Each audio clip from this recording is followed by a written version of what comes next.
Hello, economists. This is Ms. Haley, and welcome back from spring break, and welcome back to AP Macro Flip videos.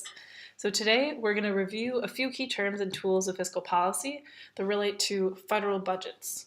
And you'll use this information to write an economic report analyzing our class debate and the best choice to solve Jordan's economic problems. So in this video, we're going to be using the U.S. as a case study and talking about the U.S.'s federal budget and the U.S.'s deficit and the U.S.'s specific spending. And then in class, we're going to be looking at Jordan's federal budget and how they, one, collect taxes and build revenue as well as spend their money. And so if you all want to look at any of these terms more in detail, you have the page numbers of our textbook. So to review, what is fiscal policy and who implements it? So when we're discussing fiscal policy, we're discussing the use of a federal or government's budget tools, government spending, and taxes. And so we remember that if you want to have expansionary policy, getting your country out of a recessionary game, you want to increase government spending, you want to decrease taxes, and those are two parts of the budget that you can change. Whereas if the country is in an inflationary period, you might want to decrease spending and increase taxes that would then bring us out of this inflationary gap. So our goal for today's video is to go into more detail of what a government's budget looks like, to look more specifically at how a government collects revenue, so then we can understand more specifically how a government spends and chooses to spend its money.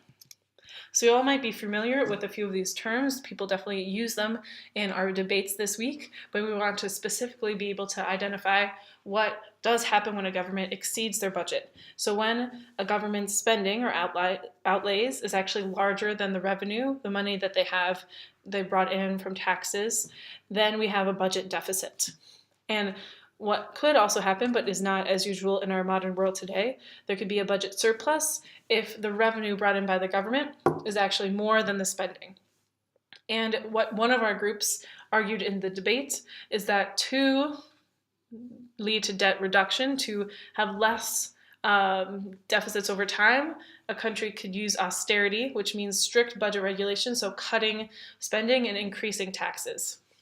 And so what we also want to look at is if we're examining an individual year where a country's spending was larger than its revenue, we have a deficit. But when you put years and years and years of deficit together, you get a country's debt, the total of all accumulated unpaid budget deficits.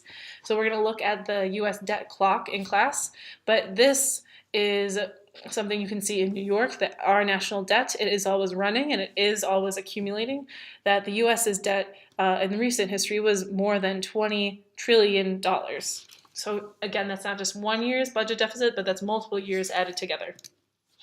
So in the first place, before we discuss when a country might have exceeded their budget and had more spending than the revenue, how does a government actually create a budget in the first place? So again, we have the two parts of a federal budget, the sources of funds, so the actual income or revenue the country is bringing in, and then the use of funds. After they've taken in their taxes, they've taken in all those receipts, how are they spending, or what are the outlays that they're using to spend their money? So this graphic of the U.S. 2015 budget we'll be able to understand in more specifics by the end of today's video.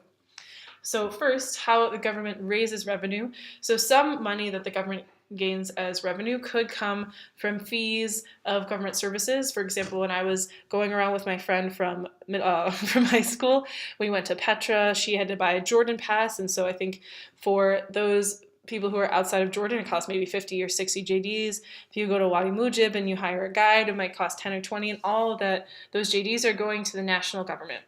So sometimes there's a good amount of government raising revenue through these kind of government services, but the majority of government raised revenue is coming from taxes.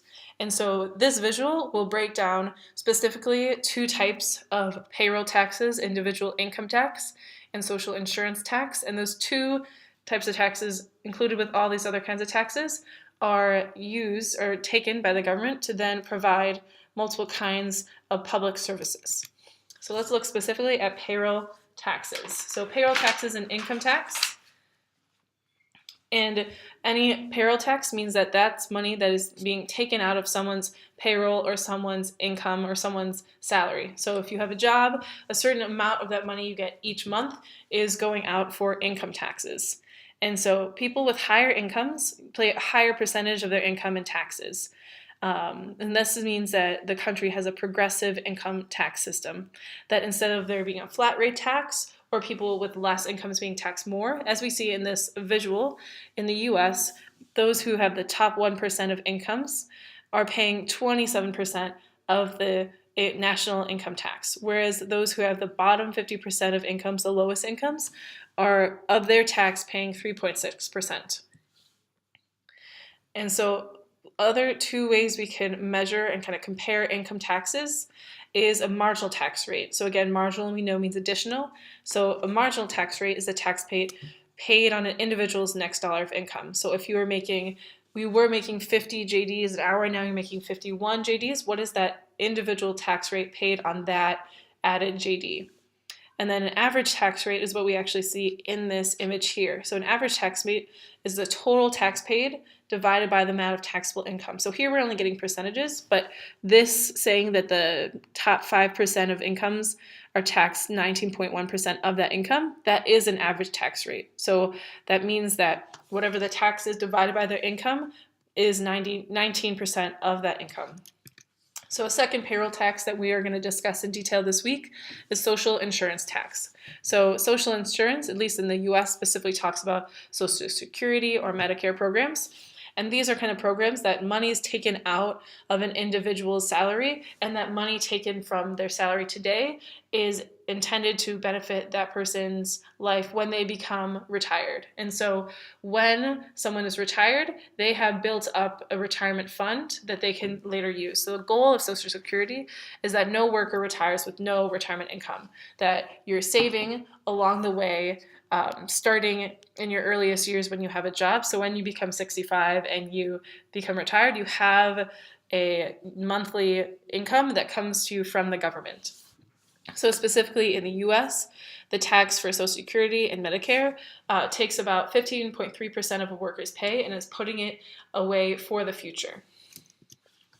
So we talked about two specific payroll taxes. We talked about social insurance tax, and we've talked about income tax. And so how does the government use the taxes as well as the rest of their revenue to then spend money, and what specific spending do they invest in? And so we're going to talk about three different types of spending: mandatory, discretionary, and interest spending. So just as a review, what does the government spend tax revenue on? So we remember back when we were discussing GDP, we talked about when the government might spend money on public goods and services, and when the government spends money on transfer payments. So which of these is actually counted in GDP? Well, what do we remember is the qualification for something being counted in GDP. We remember GDP is the final goods, is the market value of all final goods and services produced in a period of time. And so public goods and services like a new bus route in Amman or government employees getting their salaries, those are final payments. Versus transfer payments would be, an example in the US, are food stamps. So that's a kind of welfare payment where someone can receive these food stamps and then go to the grocery store and buy food subsidized by the government. So transfer payments are an intermediate payment used to then get a final good. So food stamps would be used to get food. So it's not counted GDP. Whereas public goods and services like building new roads in Madaba or building a new bridge, crossing over into Abdun, that would be in GDP. So now that we remember the actual spending that governments have, we can think about what the three categories of the spending budget would be. So the mandatory spending or non-discretionary spending, as we remember before, this means that it's an ongoing program that's already been voted on, been decided. There's already laws that exist about these mandatory spendings.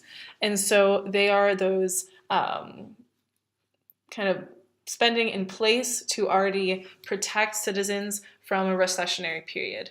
And so one of those examples of mandatory spending might be Social Security, might be Medicare, other assistance to individuals to within the society if they went into a recessionary gap. So it's those kind of preventative measures. That's mandatory spending. And it's the largest amount of a federal budget would be this mandatory spending. It's not usually altered during the budget process, because if we changed as a country mandatory spending, there would have to be a long legal procedure. So when I was in high school, an example of a change in existing law was Obamacare, that Obama wanted to increase the amount of medical aid present for all citizens of the US. And so he wanted to propose and then pass through Congress new mandatory spending that would become a law. So this is in contrast to discretionary spending, which is not non-discretionary. So discretionary means that it's not mandatory or spending that is consistent each year, but it's spending that would be altered when the government's setting its new budget. So maybe this year a certain political party thinks that we need to improve infrastructure in around Jordan, that we saw the increased flooding, and now policymakers are saying we need to build new roads and new ways to actually divert water from flooding the towns. And so this discretionary spending would be in the smaller but still large part of the federal budget. And let's review, in Keynes' opinion, what would cause a government to increase discretionary spending. So what we remember from the rap battles and also our debates is that Keynes, he wanted there to be an increase in government spending when the country is experiencing a bust, that they're at the trough of the business cycle, that there's a recessionary gap, and he believed that this increase in spending would begin oiling the machine of the economy and then lead to an increased economic prosperity. So discretionary spending, again, isn't a set-in-stone procedure and not something that is there to stabilize, an automatic stabilizer, but it's something that the government each year might change for the annual budget. And then the third part of the spending categories is interest payments. So these, we remember from the loanable funds market that interest payments are the price of loans. And so in this case, because any government, any federal government, and specifically we're talking about here the US government, doesn't raise all of the money they spend from taxes. Some of the money that they want to spend, they borrow. And a way that the US government can borrow money is when the citizens or when outside entities buy US Treasury bonds. And so if other people buy US Treasury bonds, they're increasing the amount of savings in the loanable funds market, then the US taking that money and then spending it, they need to pay interest in the future to those owners of US Treasury bonds, pay for that amount of money that they were able to spend.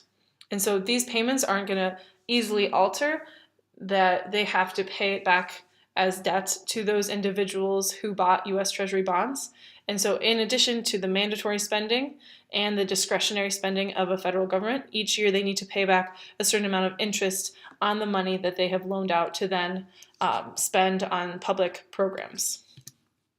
So what our task is going to be this week is to examine the economic effects of government spending, specifically in Jordan. So we have proposed 4 different possibilities to combat stagflation, and from each class winner, we're going to analyze what the actual economic effects of either the increase or decrease of government spending would be on the society. So you need to be able to explain and define and distinguish all of these different terms. And to finish out our example of the US, we're going to look again at how the US has spent money over time. And so what you might see here is that from 1965 onwards, there was a gradual increase of spending. And then within the years of the Great Recession, we have a large spike in outlays, large spike in spending. And then from 2018 down to 2014, there's a gradual decline. And so you can start to think about, and we're also going to discuss in class, what are those actual economic effects of the government spending? How did this large spike in government spending change or impact the US government? And you'll also be able to discuss these kind of changes in relation to the Jordanian government. So thank you all for listening to today's video, and enjoy the rest of your day.